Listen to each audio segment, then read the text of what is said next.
आज की कहानी बड़ी मजेदार है। एक ऐसा आदमी जिसे एक बहुत जरूरी काम दिया जाता है और वो काम गड़बड़ हो जाता है और वो भी बड़े ही मजेदार तरीके से। तो चलिए मिलते हैं इस कहानी के हीरो से, बुद्धू राम। नाम तो बुद्धू है, पर उनका मानना है कि दिमाग बहुत है। और बस यहीं से असली मजा शुरू होता है।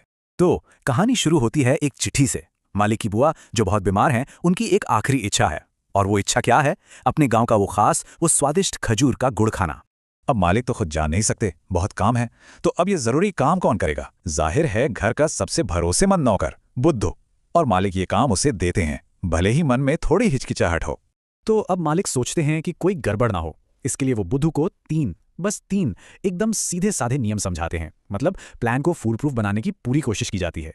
अब मजे की बात देखिए, यही 3 आसान से नियम जो गड़बड़ रोकने के लिए बनाए गए थे, असल में सारी गड़बड़ की जड़ बन जाते हैं। कैसे? चलिए देखते हैं। तो अब हम पहुंचते हैं स्टेशन पर, और यहीं पर बुद्धू की समझदारी का पहला नमूना देखने को मिलता है। मालिक के दिए आदेशों को वो अपने ही अनोखे अंदाज में समझता है। तो हुआ ये कि मालिक ने कहा था जाकर टिकट काट लेना। अब हम सब जानते हैं कि टिकट काटना मतलब टिकट खरीदना होता है, लेकिन बुद्धू ने इसका मतलब शब्दशाह ले लिया, यानी टिकट को काटना। और बस बुद्धू पहुंचता है टिकट काउंटर पर और टिकट क्लर्क से टिकट खरीदने की बजाय एक कैंची मांग लेता है। जरा सोचिए वहां क्या माहौल बना होगा।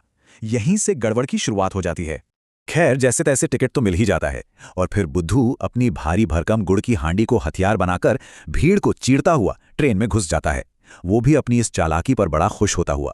अब बस मालिक के दूसरे निर्देश को पूरा करना था, एक सीट ढूंढना। ट्रेन के अंदर बुद्धू की नजर एक आदमी पर पड़ती है। देखने में बड़े भले दयालु से लग रहे थे, और उनकी नजर पड़ती है बुद्धू पर, और उससे भी ज्यादा बुद्धू के हाथ में रखी उस खुशबूदार गुड़ की हांडी पर। अब बुद्धू तो वैसे ही थका हुआ था और हांडी भी काफी भारी थी। तो जब उस अजनबी ने मदद के लिए हाथ बढ़ाया और कहा कि लाओ मैं पकड़ लेता हूं, तो बुद्धू को लगा कि अरे वाह, ये तो बहुत ही भला आदमी है, उसकी तो समस्या ही हल हो गई। तो बस बुद्धू को तो जैसे मन की मुराद मिल गई। उसने फौरन हांडी उन चाचा को थमाई और एकदम गहरी नींद में सो गया।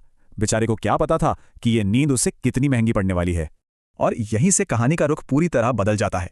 एक अजनबी पर भरोसा करना और बस एक छोटी सी झपकी लेना, बस यही एक फैसला पूरी कहानी का क्लाइमैक्स तय कर देता है। तो देखिए हुआ क्या। बुद्धू तो सो रहा था और उधर वो आदमी गुड़ की हांडी लेकर चंपत हो गया। इतना ही नहीं, सोते सोते नंदीग्राम स्टेशन भी निकल गया जहां उसे उतरना था।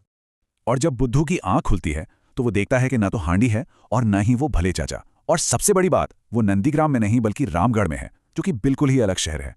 अब सोचिए बुद्धू की हालत। वो एक अनजान शहर में है, गुड़ की हांडी गायब है और जेब में वापसी के टिकट के लिए एक पैसा भी नहीं। मिशन तो फेल हुआ ही, अब घर कैसे लौटे, ये भी एक बड़ी मुसीबत है।